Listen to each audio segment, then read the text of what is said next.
Hi everyone, I am going to show you how I use the blog feature in my classes on Blackboard.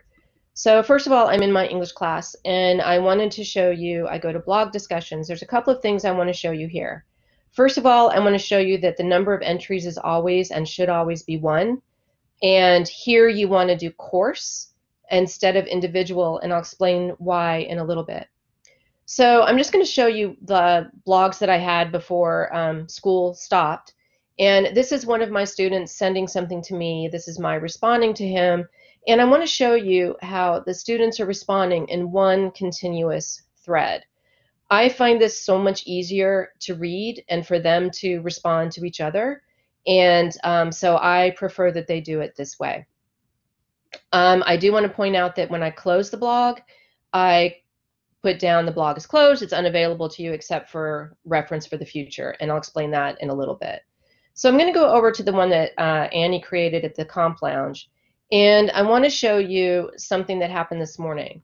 So first of all, here, look at the entries. Notice how one says 0 and one says 2. So I also want to show you that it says organization, although yours would say course. So one of the things that happened was I started this morning and just telling everybody about something about the blog, and notice how there are 2 threads that are in here.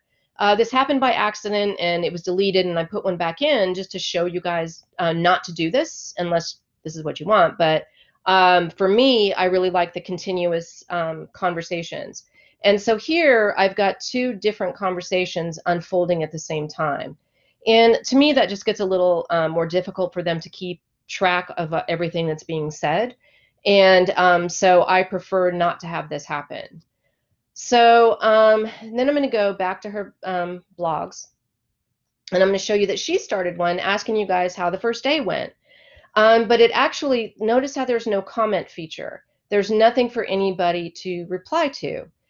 You have to do the second step, which I'll explain in a minute, but I'm just going to help her out here, and I'm going to say, be sure to hit comment below, and then be sure to hit comment and not create blog entry to respond.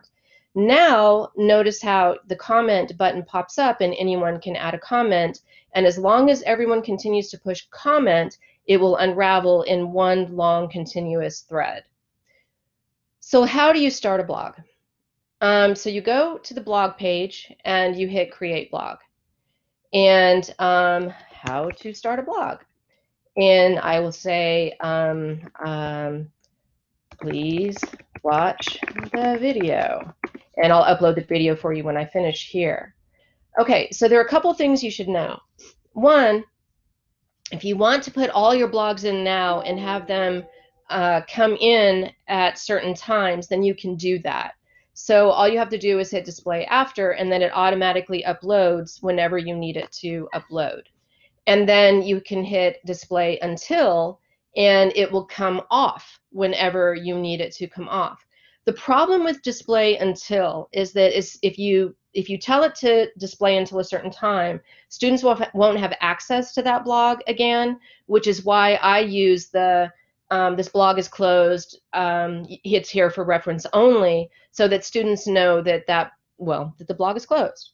The next thing you're going to want to do is hit do not hit individual to all students, because that means only one person will be able to hit comment. You want to hit course. Ours says organization because it's an organizational Blackboard. Yours will say course.